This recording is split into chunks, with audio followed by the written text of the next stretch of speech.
কত ধরনের motivational speaker নিয়ে আসে, কিন্তু কাজ হয়? ওই মোটিভেশনাল স্পিকারে দেখা যায় দুর্নীতি করতে করতে এখন বাইরে আছে।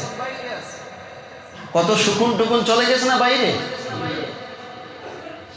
তাহলে ওই স্পিকার কোনো কাজ হয়েছে? আমার জীবন বদলাতে আসছে, কিন্তু ওরা নিজেরা খারাপ রঙে বদলাতে আমাদেরকে আসছিল। ওরা আমাদেরকে চেঞ্জ করতে আসে নাই, বরং আমাদের পবিত্রতাকে তারা চেঞ্জ করতে আসছে। সুতরাং যদি আপনি মোটিভেশন নিতেই চান, কোরআনের চেয়ে শ্রেষ্ঠ মোটিভেশন আর কোথাও। এটাই পরিবর্তনকারী, এটাই পবিত্র, এটাই সুন্দর, এটার মধ্যেই শ্রেষ্ঠত্ব। কোরআনুল কারীমের সূরা নাহাল থেকে একটি আয়াত তেলাওয়াত করেছি। এই আয়াতটি আমাদের সামনে রেখেই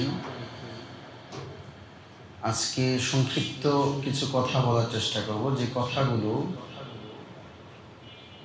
আল্লাহ সুবহানাহু ওয়া তাআলা আমাদের কতগুলো নিয়ামতের মধ্যে রেখেছেন এবং আমরা সেগুলোর যথাযথ মূল্যায়ন করতে পারছি কিনা।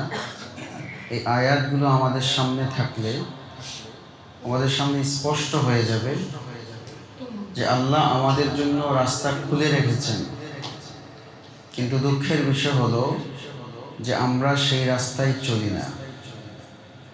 আল্লাহ আমার আপনার জন্য রাস্তা খুলে রেখেছেন, পথ দেখিয়েছেন যে এই রাস্তায় ওঠো, এটাই তোমাদের জন্য মঙ্গল, এটাই তোমাদের জন্য ভালো, এটা ছাড়া তোমাদের জন্য খারাপ হবে।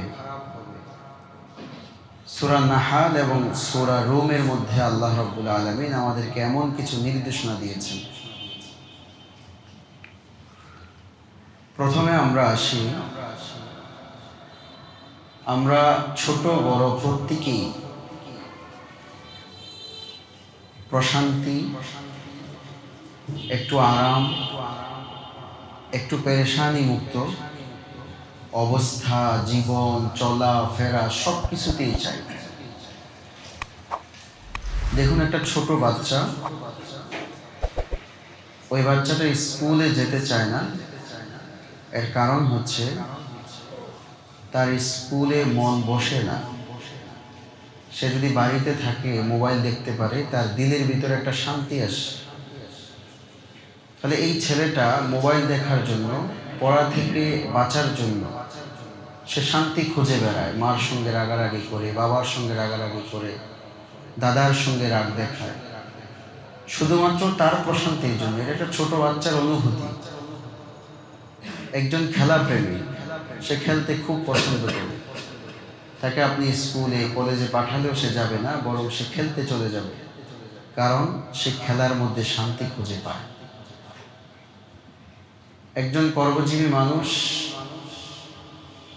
তার ভিতরে অলসতা আছে, কর্মে যেতে চায় না, অবহেলা করে, সে এদিক সেদিক ঘুরে সে শান্তি পায়, কারণ সে খুঁজতে থাকে আমার শান্তি কিভাবে আসবে। পৃথিবীর এমন কোনো মানুষ নাই যে মানুষ নিজের প্রশান্তির জন্য কাজ করে না। ছোট বড়, বয়স্ক বৃদ্ধ, মধ্যবয়সী, পুরুষ নারী, প্রত্যেকেই আমরা শান্তির পিছনে খুঁজি। শান্তিটা মূলত দেখানো যায় না, শান্তিটা থাকে দিলের ভিতরে। কোরআনের এক আয়াত আছে, আলা বিযিকরিল্লাহি তাতমাইন্নুল কুলুব। কত শান্তি খুঁজি আমরা। গাড়িতে চড়ে আমরা আরাম খুঁজি, বিমানে চড়ে আমরা আরাম খুঁজতে চাই, প্রাইভেট হেলিকপ্টারে চলে আমরা আরাম খুঁজতে চাই, লাক্সারি জীবন যাপন করে আমরা আরাম খুঁজতে চাই। আল্লাহ বলে এগুলোর মধ্যে আরাম নাই। কত ভিআইপি ম্যান আছে যাদের প্রশান্তি নাই, কত কোটি কোটি টাকার জীবন যাপন করতেছে। আল্লাহ বলে প্রশান্তি নাই তো নাই। কত রক্ত কত মারামারি, কত হানাহানির পর সংসদে যায়। আল্লাহ কই সংসদে যে তারা শান্তি আছে এমনটা না।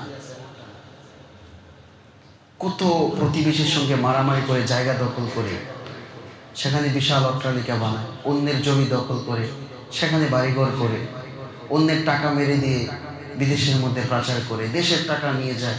আল্লাহ করে তুমি শান্তি খুঁজতেছো এটাতে? হ্যাঁ, শান্তি নেই তো এদের। বান্দা চুরি, বাটপারি, ডাকাতি, দুর্নীতি এগুলোর মধ্যে শান্তি খুঁজতে চায় যে না এগুলোর মধ্যে শান্তি আছে। আল্লাহ কয়ে স্টপ, এগুলোর মধ্যে শান্তি নাই। তাহলে শান্তি কোথায়? আলা বিযিকরিল্লাহি তাতমাইন্নুল কুলুব, আলা বিযিকরিল্লাহি তাতমাইন্নুল কুলুব।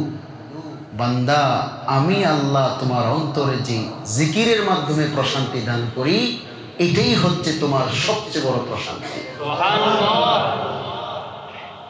আমরা যেটাকে প্রশান্তি বলি, আমরা যেটাকে শান্তিতে খুঁজি বলি, আল্লাহ বলে সেটা না। বান্দা, আমাকে স্মরণ করো, আমাকে মনে রাখো। সে মনে রাখার মধ্যেই তোমার দিলের ভিতরে এমন এক শান্তি কাজ করবে যেটা হাজার কোটি কেন বিলিয়ন বিলিয়ন টাকা দিয়েও সেটা তুমি অর্জন করতে পারবে। সেই প্রশান্তির অনেক দিক আছে। হাদিসে আল্লাহ রাসূল সাল্লাল্লাহু আলাইহি ওয়াসাল্লাম বলেছেন, বুখারী শরীফের হাদিস, আমি যারা জিকির করে ওয়া আনা মাআহু, যারা আমাকে স্মরণ করে, অর্থাৎ বিপদে পড়ে গেছে, কাউকে বলতেছে না, একেবারে কোনার একটা রুমে যে একেবারে মনে মনে হাতটা তুলে আল্লাহকে বলতেছে। আল্লাহ বলে ওয়া আনা মাআহু, ওই যে কোনার রুমে বসে বসে আমাকে ডাকতেছে, আমি তার সঙ্গে আছি। ইন যাকারানি ফি নাফসি যাকারতুহু ফি নাফসি। কোন বান্দা টাইম পাইতেছে না, হাত উঠে যে দোয়া করবে টাইম পাইতেছে না। আল্লাহ রাসূল বলেন ইন যাকারানি ফি নাফসিহি। কোন বান্দা যদি গাড়িতে চলতেছে, পাশের সিটে লোক বসা, কিন্তু মনে মনে কাকে ডাকতেছে? কাকে ডাকতেছে? আল্লাহ কয় ওই গাড়ির ভিতরে যাকারতুহু ফি নাফসি, আমি আল্লাহ তোমাকে মনে মনে স্মরণ করি। ৪৫ জনের সিট, এক একজন মোবাইলে মুভি দেখতেছে, দুইজন বসে বসে গল্প করতেছে, দুইজন ভাড়া নিয়ে ঝগড়া করতেছে, আরেকজন জোরে জোরে নিজের বাহাদুরি দেখাইতেছে, আর ওই পিছনের সিটে বসা লোকটা মনে মনে আল্লাহকে ডাকতেছে। আল্লাহ বলে ওই ৪৫ জনকে মাইনাস করে বান্দা, ওই পিছনের সিটে আমি তোমার সঙ্গেই আছি। ওয়া ইন যাকারানি ফি মালাইন, ফি মালাইন, বিশাল মহাসমাবেশ, ছোট সমাবেশ, অনেক মানুষের মাঝে বসে যদি কোনো বান্দা আমাকে স্মরণ করে, যেমন আমরা এখানে বসে আছি, এখানে কাকে স্মরণ করতে বসছি? আল্লাহকে। এই যে আল্লাহ বললাম, কাকে স্মরণ করলাম? আল্লাহকে। সুবহানাল্লাহ বললাম, কাকে স্মরণ করলাম? আল্লাহু আকবার বললাম, কাকে স্মরণ করলাম? আল্লাহকে। আল্লাহ বলেন ফি মালাইন হুম খায়রুম মিনহুম, এই যে তোমরা এখানে বসে আছো তার চেয়ে শ্রেষ্ঠ জায়গায় আমি আল্লাহ তোমাদের নাম বলে বলে স্মরণ করি। আজকে আমরা এখানে বসে আছি, আমরা একটা সমাবেশের মধ্যে আছি। আল্লাহ ফেরেশতাদের খায়রুম মিনহুমের ব্যাখ্যা কি? মুহাদ্দিসনে কেরাম লিখেছেন খায়রুম মিনহুমের ব্যাখ্যা হচ্ছে ফেরেশতাদের একটা সমাবেশ হয়, ওই ফেরেশতাদের সমাবেশের মধ্যে এই যে পূর্ব নয়নগরে আমরা বসে আছি না, এখানে বসে আছি, আল্লাহর কথা স্মরণ করতেছি, আল্লাহর কথা শুনতেছি, আল্লাহ ফেরেশতাদের কাছে বলতেছে। শুধু একা একা ফেরেশতাদেরকে বলে না, ফেরেশতাদের মজলিস সবাইকে ডাকে, ওই ডাইকা আমার বাপের নাম, আমার মায়ের নাম, আমার নাম, আমি কোন শ্রেণীর, ওই কথা স্মরণ করে করে ফেরেশতাদের কাছে আমার নাম নিয়ে আল্লাহ স্মরণ করে। এটাই হচ্ছে আল্লাহর বড় নিয়ামত। এটাই আল্লাহর বড় নিয়ামত। এই কথা যদি কারো দিলের ভিতরে ঢুইকা যায়, এই কথা যদি কারো দিলের ভিতরে ঢুইকা যায় যে আমি যেই জায়গাতে আল্লাহর স্মরণ করি ঠিক তার চেয়ে শ্রেষ্ঠ জায়গায় আল্লাহ আমার কথা স্মরণ করে, এই বান্দা এখানে বসে বাইরের কোনো চিন্তা তার মাথায় ঢুকবে? বলেন, এই যে এখানে আমরা বসে আছি, আমাদের কথা কে স্মরণ করতেছেন? কাদের কাছে করতেছেন? ফেরেশতাদের চেয়ে আমার আমল বেশি? হ্যাঁ, ফেরেশতাদের চেয়ে মানুষ দামি, কিন্তু আমরা তো প্রতিনিয়ত গুনার মধ্যেই আছি। তো আমার চেয়ে শ্রেষ্ঠ শ্রেণীর কাছে আল্লাহ যখন আমার নামটা স্মরণ করে, আমি যদি অমনোযোগী থাকি তাহলে আমার নামটাকে ওইভাবে স্মরণ করবে না অমনোযোগী ছাত্র হিসাবে বলবে? আমরা মনোযোগী ছাত্র না অমনোযোগী?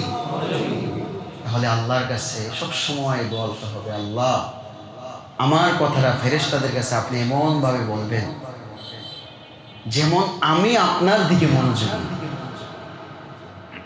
আর এই জিনিসটা যদি চলে আসে, গত সপ্তাহে বলেছিলাম, হাইথুমা কুনতুম, তোমরা যেখানেই থাকো আল্লাহ ওই জায়গাতেই তোমার সঙ্গেই আছে। এই অনুভূতি আসলে অপরাধের প্রবণতা কমে যাবে। আমরা চুরি ঠেকাতে চাই, দুর্নীতি ঠেকাতে চাই, পারতেছি? পারি তো নাই, আবার কি হই চ্যাম্পিয়ন হয় না? আমরা তো ঠেকাতে পারি নাই, আবার বিশ্বে কি হয়ে যায়? চ্যাম্পিয়ন হয়ে যায়। তো ঠেকানোর প্রতিরোধের নিয়ম আল্লাহ বলে দিচ্ছেন। যখন আল্লাহর কথা মনে পড়বে, যখন আল্লাহকে দিলের ভিতরে অনুভূতির মধ্যে নিয়ে আসবে, না আল্লাহ আমার কাছে আছেন, তো অপরাধ কমে যাবে, অপরাধ থাকবে না। এই কাউন্সিল বেশি বেশি করা দরকার। 1000 কোটি টাকা দিয়ে কাউন্সিল করা, কত ধরনের মোটিভেশনাল স্পিকার নিয়ে আসে, কিন্তু কাজ হয়? ওই মোটিভেশনাল স্পিকারে দেখা যায় দুর্নীতি করতে করতে এখন বাইরে আছে। কত সুকুন টুকুন চলে গেছে না বাইরে?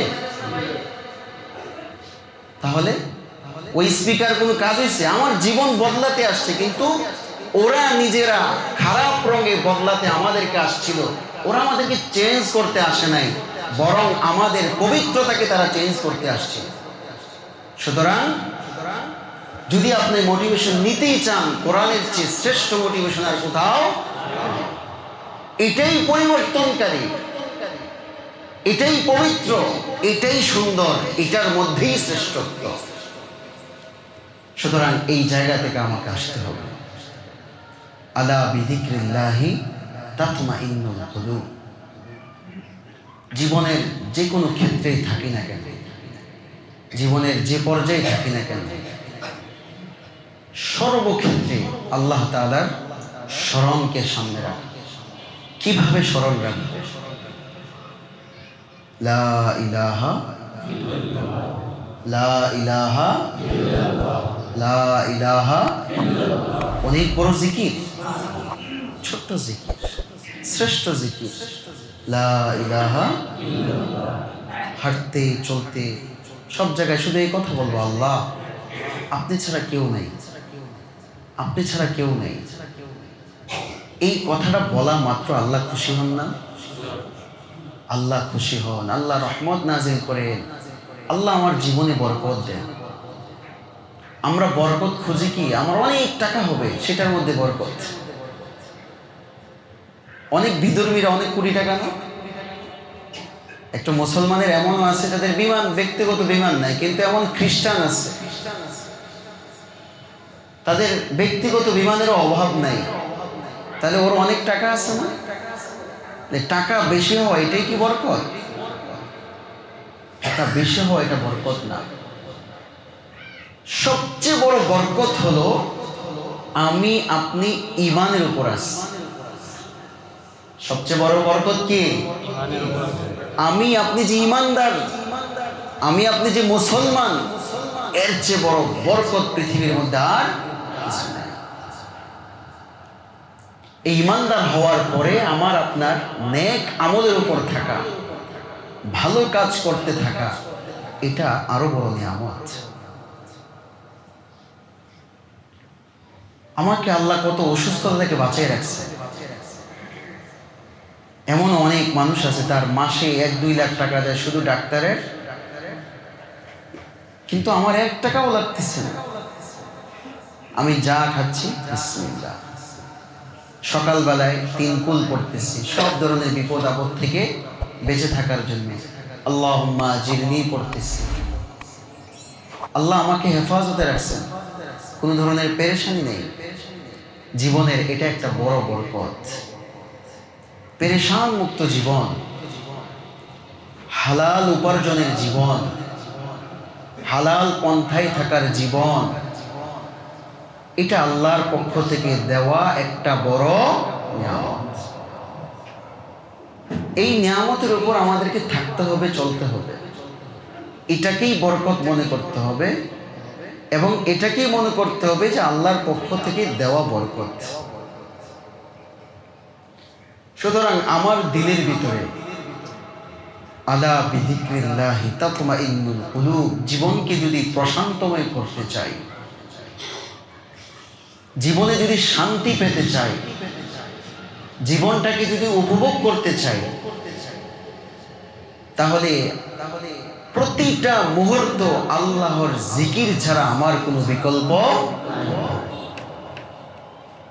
আমি টয়লেট থেকে বের হলাম জিকির করতে করতে, দোয়া পরে বের হবো না? দোয়া পরে বের হবো। ভিতরে ঢুকতেছি, দোয়া পরে ঢুকবো। ঘুমাইতে যাচ্ছি, দোয়া পরে ঘুমাবো, এটা জিকির। ঘুম থেকে উঠতেছি, দোয়া পড়বো, এটা জিকির। সকালে ওযু করতেছি, এটা জিকির। কোরআন তেলাওয়াত করতেছি, এটা জিকির। আবার কোরআন তেলাওয়াতের পর আমি রাস্তা দিয়ে বের হইছি, একটু হাঁটতেছি, শরীরকে একটু ব্যায়াম করতেছি। আর ব্যায়াম করে করে আকাশের দিক তাকাইলাম, আকাশের দিক তাকাই দেখলাম সকালবেলার আকাশের রং একরকম, দুপুরে আবার বের হলাম, দুপুরের আকাশের রং আবার আরেক রকম, সন্ধ্যাবেলায় বের হলাম, দেখলাম আকাশের রং আবার আরেক রকম, রাতের বেলা বের হলাম, দেখলাম আকাশের রং আবার আরেক রকম। এই যে রঙের পরিবর্তন কে করেছেন? কে করেছেন?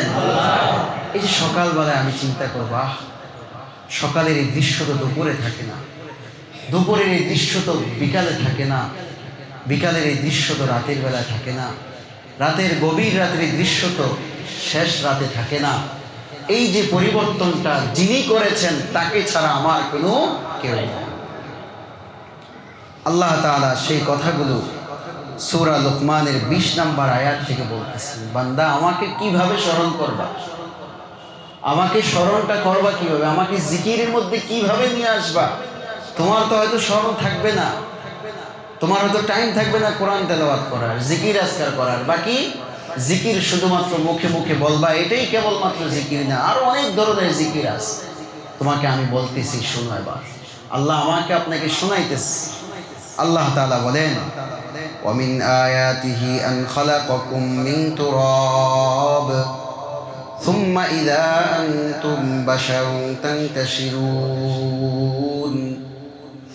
আল্লাহ তাআলা বলেন, আমাকে স্মরণ করবা কিভাবে, স্মরণ করবা কিভাবে, তোমাকে স্মরণ করানো শিখাইতেছি বান্দা। আন খালাকাকুম মিন তুরাব, প্রথম জিকির, প্রথম স্মরণ তোমার নিজের দিকে তাকাইবা, তোমার নিজের দিকে তাকাইবা। যেই শরীরটা নিয়ে মানুষের সাথে শক্তি দেখাও, যেই শরীরটা নিয়ে মানুষের সাথে বাহাদুরি দেখাও, যেই শরীরটা নিয়ে নিজের উপরে অনেক কিছু করো, ওয়ামিন আয়াতিহি আন খালাকাকুম মিন তুরাব, বান্দা তোমার এই শরীরটা মাটি ছিল।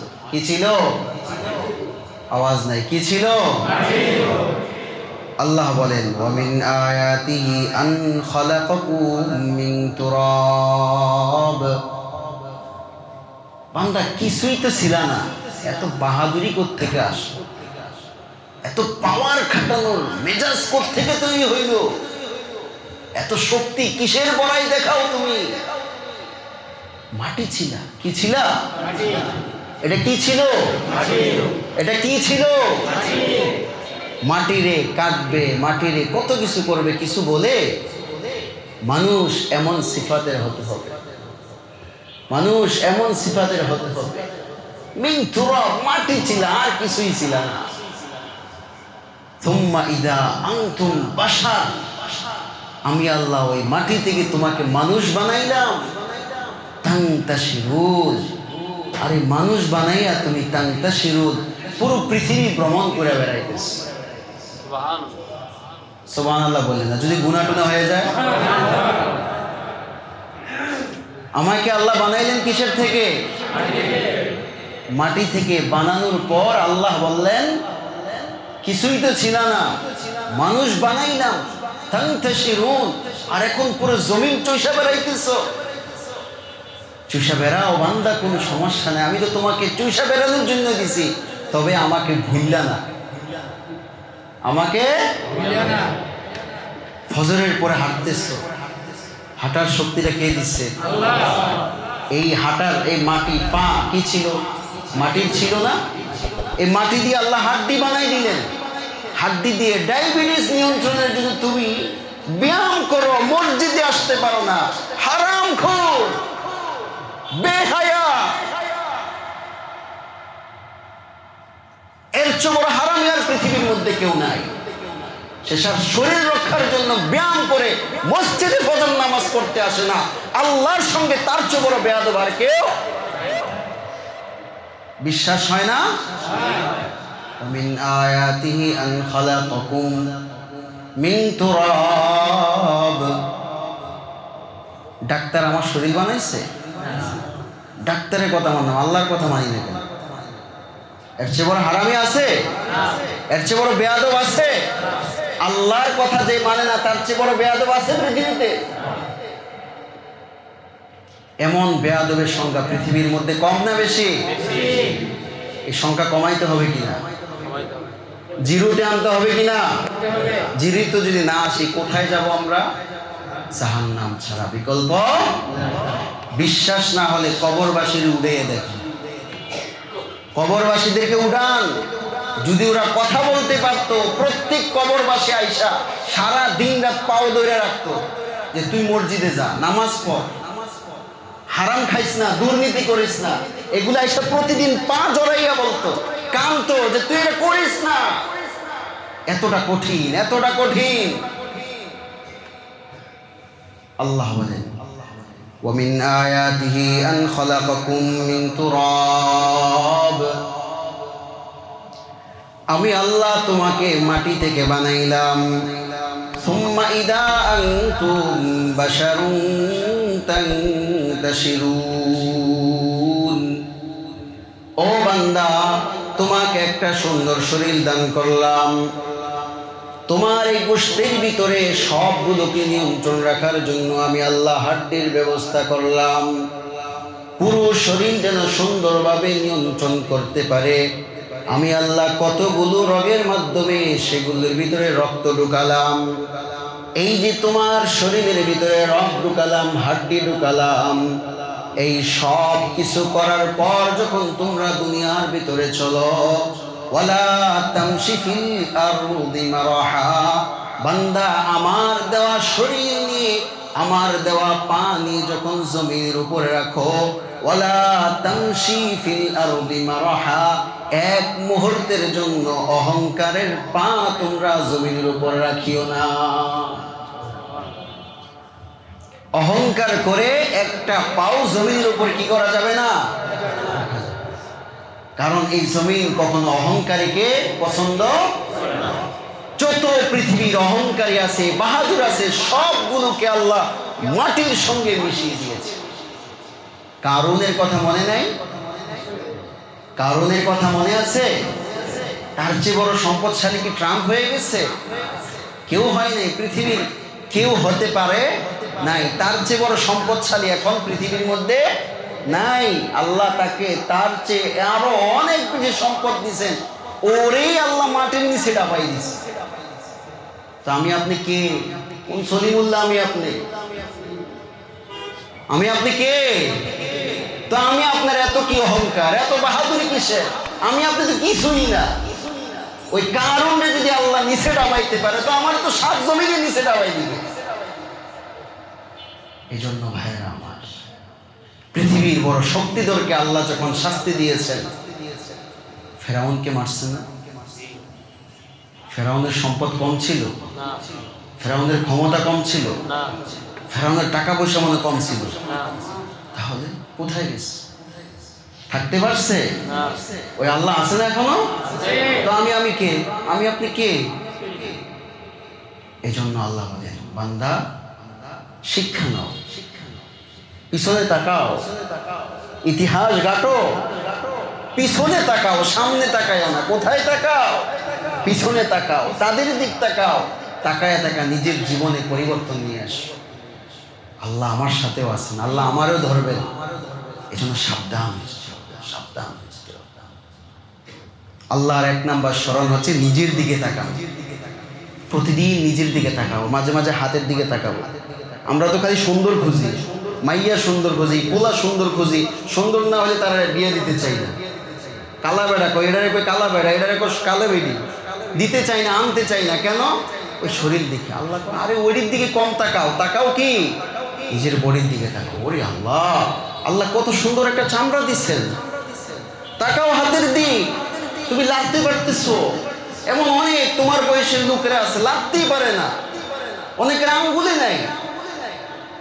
তাকাও মাঝে মাঝে, এভাবে লাগতে হবে, বলতে হবে আল্লাহ আলহামদুলিল্লাহ, আলহামদুলিল্লাহ, আল্লাহ তুমি আমাকে লড়ার শক্তি দিয়েছো। মাঝে মাঝে 5 কেজি ওজনের ব্যাগ উঠাবেন, উঠায় আরেকজনের দিকে তাকাবেন, সে উঠাইতে পারে না, 1/2 কেজি উঠাইতে পারে না, উঠায় বলেন আলহামদুলিল্লাহ, আল্লাহ আমাকে 5 কেজি ওজনের একটা ব্যাগ উঠানোর তৌফিক দান করেছে। এভাবে আরেকজনের দিকে তাকাইতে হবে, দেখতে হবে, আর নিজের ভিতরে বলতে হবে আলহামদুলিল্লাহ, আল্লাহ কত নিয়ামত দান করছো আমার শরীরে। আল্লাহ কই এটা হলো তোমার জন্য বান্দা প্রথম জিকিরের আমল। জিকিরের প্রথম আমল কি? কিসের দিকে তাকানো? বলেন, নিজের কার দিকে তাকানো? নিজের দিকে তাকাইয়া নিজের বডিকে নিয়ে চিন্তা করা, এটা হচ্ছে বান্দার প্রথম জিকির। এটার দিক তাকায়া কাকে স্মরণ করবে? ঈমান কার জন্য বাড়াবে? এটা বাড়াইতে হবে, এটা আমার জিকির। 2 নাম্বার জিকির, ومن آياته أن خلق لكم من أنفسكم أزواجا। আমি আল্লাহ তাআলা তোমাদের মধ্য হতে তোমাদের স্ত্রীদেরকে সৃষ্টি করেছি। তাহলে আল্লাহ আমাদের থেকেই আমাদের কাদেরকে সৃষ্টি করেছেন? কেন সৃষ্টি করছেন? লিতাসকুনু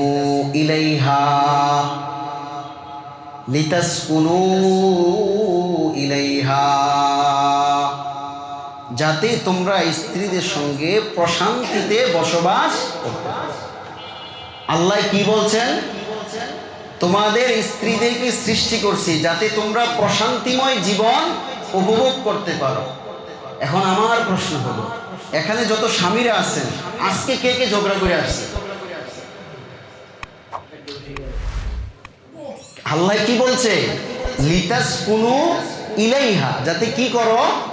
প্রশান্তি। আল্লাহ পরে আবার গুরুত্ব দিয়ে বলতেছে ওয়াজআলা বাইনাকুম মাওয়াদ্দাতাও ওয়া রাহমা, একই স্বামী স্ত্রীর মধ্যে আমি আল্লাহ মহব্বত এবং রহমত দিনের ভিতরে ঢেলে দিচ্ছি। এখন কিছু স্বামী যে ঝগড়া করে, তো এটা কি প্রশান্তিময় জীবন না অশান্তিময় জীবন? এই অশান্তিময় জীবন থেকে কি করতে হবে? বেরিয়ে আসতে হবে। যেই পরিবারের ভিতরে স্বামী স্ত্রীর মধ্যে মিল মহব্বত যত বেশি হবে, ঝগড়া যত 0% আসবে, আল্লাহর রহমত ওই পরিবারে ততই বেশি থাকবে। আর এটা কমানোর একটা সুযোগ আছে। স্বামীরা, আমরা বেডারা নিজের এত বেশি বেড়া দেখানোর কি দরকার নাই? দরকার নেই। আল্লাহ তো আমারে কামাই করার লেগে বানাইছে, বউরে খাওয়ানোর লেগে বানাইছে, আমার এত পাওয়ার দেখানোর দরকার আছে কি? এখানে মহাব্বত, আল্লাহ কইছে মাওয়াদ্দাতা ওয়া রাহমা, আমি তোমাদের দিলের ভিতরে মাওয়াদ্দা, ভালোবাসা, দয়া, অনুগ্রহ দান করছি, ওয়া রাহমা, তোমাদের অন্তরে আমি রহমত নাজিল করছি। তাহলে আমরা কেন স্বামী স্ত্রীর মধ্যে ঝগড়া করি? আজকের সমাজের ভিতরে সবচেয়ে বেশি যে অপরাধ, সেটা হচ্ছে তালাকের অপরাধ। যেই পরিমাণ তালাক ঘটতেছে সমাজের ভিতরে, সমাজ পুরা বিনষ্ট হয়ে যাচ্ছে, নষ্ট হয়ে যাচ্ছে, সমাজ ব্যবস্থা ধ্বংস হয়ে যাচ্ছে, জিনা ব্যভিচার বেড়ে যাচ্ছে। ইসলামের মধ্যে সবচেয়ে ঘৃণিত বৈধ, মানে আল্লাহ বৈধ করছেন, তবে এটা সবচেয়ে ঘৃণিত আল্লাহর কাছে, সেটা হচ্ছে তালাক দেওয়া। না পারতে একেবারে সংসার অশান্তির পর্যায়ে চলে গেছে, আর টিকতেছে না, তখন ইসলাম বৈধ করছে, তবে এটা ঘৃণার চোখে। কিন্তু আজকের সমাজ ব্যবস্থায় দেখেন, ফার্নিচার আনে নাই, তালাক হয়ে যায়। শাশুড়ি শ্বশুর কয় যে দে, তুই তালাক না দিতে পারলে আমি সহ দেই। আছে কিনা এমন? এই হলো আমাদের সমাজ ব্যবস্থা। আপনি পত্র পত্রিকা আদালতে যান, দুইটা মামলা বেশি পাবেন, এক জায়গা জমিনের, 2 নাম্বার তালাকের। শান্তি আসবে কোত্থেকে? আল্লাহ অন্তরের মধ্যে ভালোবাসা দান করছে, এজন্য আপনি চাইলে আল্লাহ আপনার জন্য 4টাকে অধিকার রাখছে, কেন আপনি 10টার দিকে মুখ দেন? অশান্তির কারণের মধ্যে এটা একটা কিনা, আমার এই 2 নজরে কয়টার দিকে যায়? 10টার দিকে যায়। ইজি হয়ে গেছে, একদম সহজ। পরিবারের শুরু থেকে, মানে ভাবি টাবি থেকে শুরু করে কলিক টলিক যা আছে সব ইজি হয়ে গেছে। গুনাহ যখন ইজি হয়ে যায়, আল্লাহর রহমত তার থেকে দূরে সরে যায়।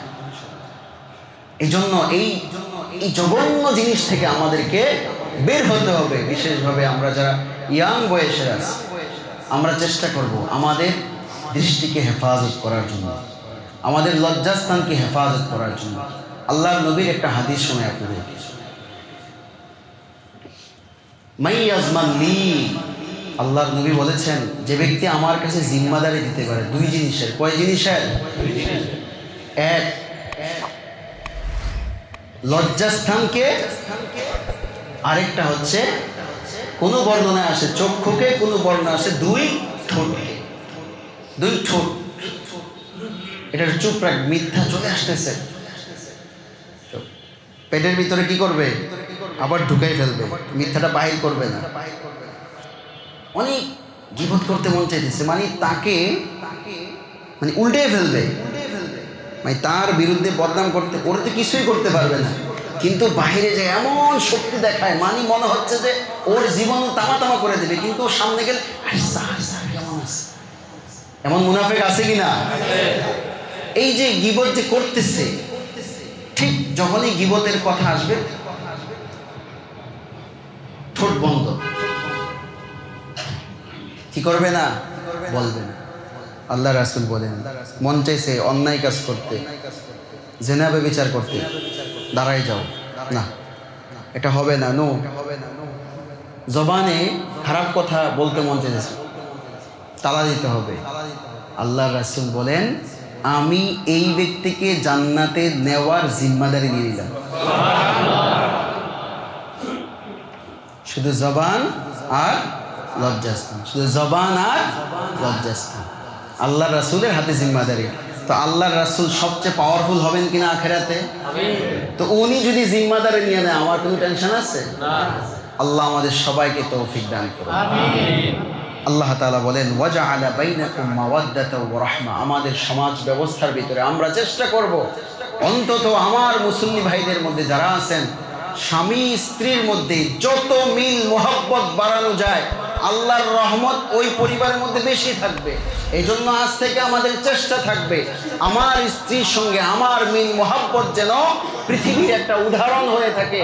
আয়েশা রাদিয়াল্লাহু তাআলা আনহাকে আমার নবী যেমন ভালোবাসছেন, খাদিজা রাদিয়াল্লাহু তাআলা আনহাকে আমার নবী যেমন ভালোবাসছেন, আমার নবী যেভাবে অন্যান্য স্ত্রীদেরকে ভালোবাসছেন, পৃথিবীর ইতিহাসে আজ উদাহরণ হয়ে আছে।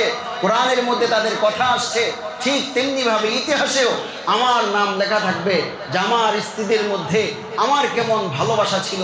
বৈধ ভালোবাসা, বৈধ কাজের মধ্যে আমাদের স্ত্রী ভালোবাসার জায়গাটা যেন আরো মজবুত হয়, তাহলে পারিবারিক বন্ধন মজবুত হবে।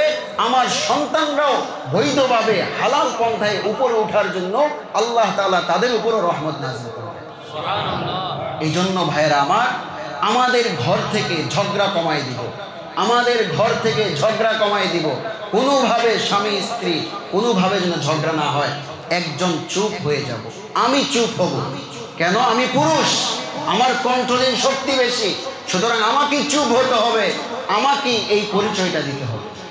প্রিয় ভাইরা আমার, আল্লাহ বলেন ইন্না ফি যালিকা লাআয়াতিন লিকাওমিন ইয়াতাফাক্কারুন। আল্লাহ একটা শব্দ বলছেন যে দেখো বান্দা, এই যে মাওয়াদ্দা ওয়া রাহমা, স্বামী স্ত্রীর মধ্যে আমি যে আল্লাহ রহমত এবং হৃদ্যতাপূর্ণ ভালোবাসা দিলাম, এটা কারা বুঝবে জানো? লাআয়াতিন লিকাওমিন ইয়াতাফাক্কারুন। বিয়ে করার পর চিন্তা করবে, ওরে তার সঙ্গে তো আমার কোনো পরিচয় ছিল না, তাকে তো আমি দেখতেই পারতাম না, অমুক বংশ দেখতে পারতাম না, কিন্তু বিবাহের পর সবচেয়ে ভালোবাসার বংশ এটাই হয়ে গেছে। লাআয়াতিন লিকাওমিন ইয়াতাফাক্কারুন। পরিচিত ছিল না, কিছুই ছিল না, এখন আসছে একজন ছাড়া আরেকজন বাঁচতে পারে না। বিশেষভাবে যাদের বয়স হয়ে গেছে, বৃদ্ধ বয়সে, সেই সময়ের ভিতরে স্বামী স্ত্রীর প্রয়োজনটা বেশি হয়। আল্লাহ বলে ওই সময়ের ভিতরে অনুভব করতে পারবা একে অপরের সাপোর্টের জন্য আল্লাহ বিবাহের মাধ্যমটা কত চমৎকারভাবে রাখছেন। এটা যে আমাদের উপর বড় নিয়ামত। একজন বৃদ্ধকে জিজ্ঞাসা করো, বুঝতে পারবা তার জরুরতের জন্য তার স্ত্রীর কত প্রয়োজন। লাআয়াতিন লিকাওমিন ইয়াতাফাক্কারুন। আল্লাহ বলে বান্দা চিন্তা করবা, এই চিন্তার মধ্য থেকে আল্লাহ তাআলা স্মরণ হয়ে যাবে। সুবহানাল্লাহ। ওয়া মিন আয়াতিহি খালকুস সামাওয়াতি ওয়াল আরদি ওয়া ইখতিলাফু আলসিনাতিকুম ওয়া আলওয়ানিকুম ইন্না ফি যালিকা লাআয়াতিন লিল আলিমিন। বান্দা তুমি হাঁটতে থাকো, তোমরা একে অপরের সঙ্গে যাও। তোমার পাশের ফ্ল্যাটের মধ্যে একজন প্রতিবেশী থাকে, একজন বরিশালের থাকে, একজন ময়মনসিংহের থাকে, একজন রংপুরের থাকে, তাকাও, তার ভাষা একরকম, তোমার ভাষা একরকম, আরেকজনের ভাষা একরকম। আল্লাহ বলে ওয়াখতিলাফু আলসিনাতিকুম।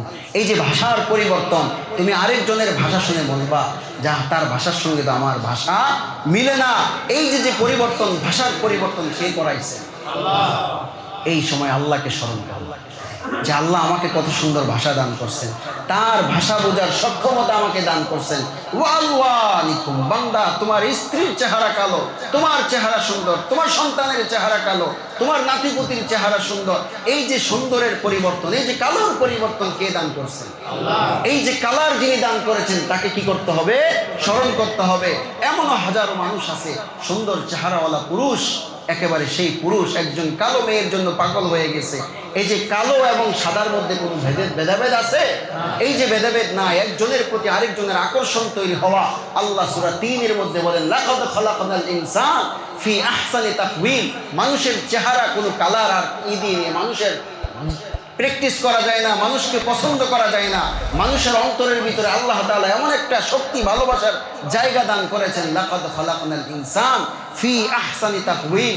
মানুষের অন্তরের যে ভালোবাসা, যে অনুভূতি, এটার আকর্ষণে একজন মানুষ আরেকজনের পিছনে ভালোবাসার টানে লেগে যায়। এই যে ভালোবাসার টান চেহারার মধ্যে রাখে নাই, ভালোবাসার টান শরীরের মধ্যে রাখে নাই, ভালোবাসার টান কোনো কালারের মধ্যে রাখে নাই, বরং ভিতরে আল্লাহ এমন এক ভালোবাসা দান করেছেন। এই ভালোবাসা আল্লাহ ছাড়া পৃথিবীর কোনো শক্তি দান করতে আল্লাহ এজন্য স্পষ্ট ভাষায় বলে দিয়েছেন লাকাদ খালাকনাল ইনসান ফি আহসানি তাকওয়িম। এই যে মনের টান যখন হয় তখন বুঝবা যে আল্লাহ রাব্বুল আলামিন আমাকে কত নিয়ামতের মধ্যে দান করেছেন। ঠিক সেই সময় কার স্মরণ করবা? আল্লাহ তাআলা স্মরণ করবা। আল্লাহ বলে ইন্না ফি যালিকা লাআয়াতিন লিল আলিমিন। আল্লাহ এখানে আলিম শব্দ বলছেন, গোটা জগৎবাসী এটা বিষয়ে জানবে যে আল্লাহ কত সুন্দরভাবে আমাদের জন্য নিয়ামত রেখে দিয়েছেন। ওয়া মিন আয়াতিহি মানামুকুম বিল-লাইলি ওয়ান-নাহার ওয়া ইবতিগাউকুম মিন ফাদলি ইন্না ফি যালিকা লাআয়াতিন লিকাওমিন ইয়াসমাউন। বান্দা আর কখন স্মরণ করবা? আল্লাহ কয় ঘুমানোর সময় স্মরণ করবা। কোন সময়? ঘুমানোর সময়। কিভাবে? মানামুকুম বিল-লাইল, রাত যখন হয় তখন আল্লাহরে স্মরণ করবা। কেন? এখন কিসের সময় হয়েছে? ঘুমের সময় হয়েছে। কিসের সময়? ওয়ান-নাহার, দিনের বেলা আসবা আল্লাহরে স্মরণ করবা। কেন স্মরণ করবা? ওয়াবতিগাউকুম মিন ফাদলি, আল্লাহ দিনের বেলায় আমাকে আমার পরিবার চালানোর জন্য উপার্জনের সময় দান করছেন। আল্লাহ বলে ইন্না ফি যালিকা লাআয়াতিন লিকাওমিন ইয়াসমাউন। এই আয়াতের মধ্যে শিক্ষা কার জন্য আছে জানো? এই আয়াত শোনার পর যিনি দিনের বেলায় আল্লাহকে স্মরণ করবে, রাতের বেলায় ঘুমানোর সময় আল্লাহকে স্মরণ করবে, তাদের জন্য এই আয়াতের মধ্যে বড় শিক্ষা আছে। কেন? এই আয়াত শোনার পর বান্দা রাতের বেলায় ঘুমাইতে যাওয়ার সময় কার নামে ঘুমাবে? আর দিনের বেলায় যখন উঠবে কাজে যাবে কার নামে শুরু করবে? আল্লাহ তাআলা আমাদেরকে আল্লাহ তাআলার জিকির আজকারের মধ্যে অন্তরের মধ্যে প্রশান্তি আনার জন্য তৌফিক দান করুন। সকলে বলেন আমিন। ওয়া আখিরু দাওয়ানা আলহামদুলিল্লাহ।